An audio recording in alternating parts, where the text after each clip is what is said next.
So I'm back at it again, and I'm gonna try to do some macro work.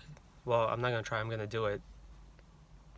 Today we have pretty good light. It's kind of overcast, kind of bright, so it's giving us some nice even light, and I like that when it comes to flower photography, which is what I'm gonna do. But I'm gonna use my Sigma 105 macro lens.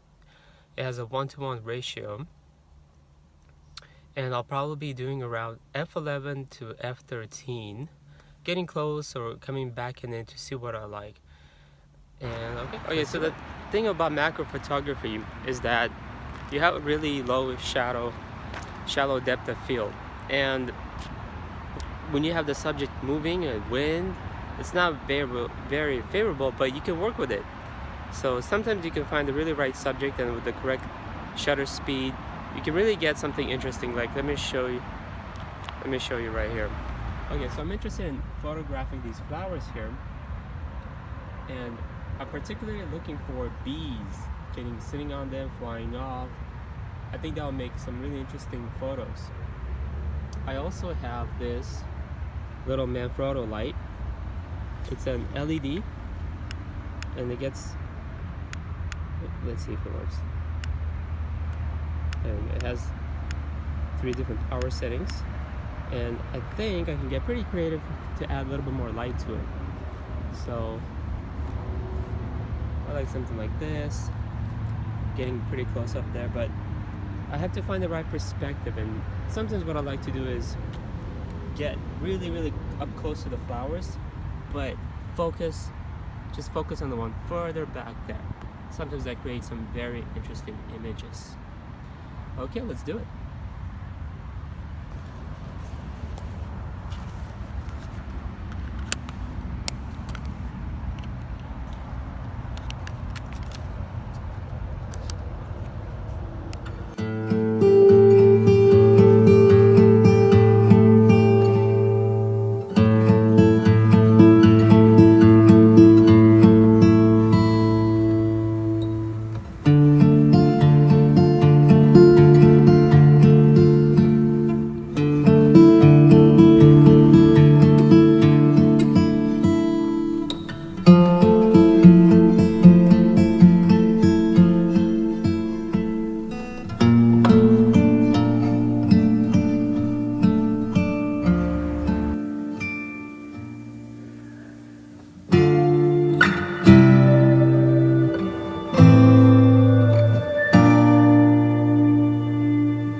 I just wanted to brief you on what I was doing.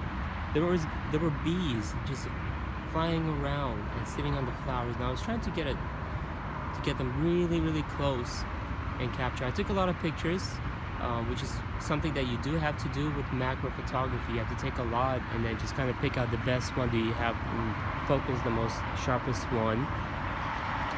Hopefully it's also the right composition that you wanted. So I think overall I took about 20 shots, maybe even more, and I'll probably have maybe 2 or 3 that I really gonna like.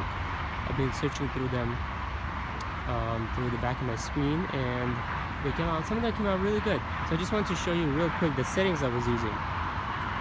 Sometimes I like to put my camera on the no flash mode, and then what it does is the camera will calculate the shutter speed and the aperture automatically, and I will set the focusing point in the middle right there. And sometimes that works best, just so that you don't have to fumble around. You can really concentrate on the subject and concentrate on what you're trying to accomplish and the story that you're trying to tell. Like, there you go, there's a beautiful bee on a flower, and that's something that I would normally try to capture. It's kind of noisy out here because of the cars running by. I'm next to the freeway, but it just so happens that sometimes these are the places that you have to go to get what you want.